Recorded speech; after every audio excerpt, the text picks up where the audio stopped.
സ്വതന്ത്ര ചിന്താ ലോകത്തിലെ ഒരു നക്ഷത്രം തന്നെയാണ് ശ്രീമതി തസ്ലിമ.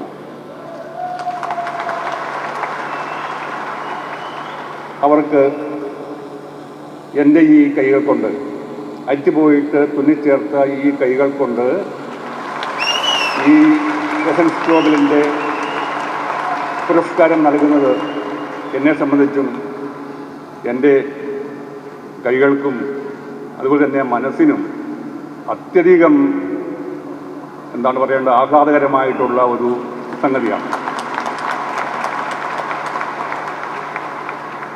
ജീവിതത്തിൻ്റെ ഒരു പകുതിക്കാലം കഴിഞ്ഞതിന് ശേഷമാണ് എനിക്ക് ഈ പറയുന്ന മതനിന്ദയുടെ പേരിലൊക്കെ ഭയപ്പെടേണ്ടി വന്നത്.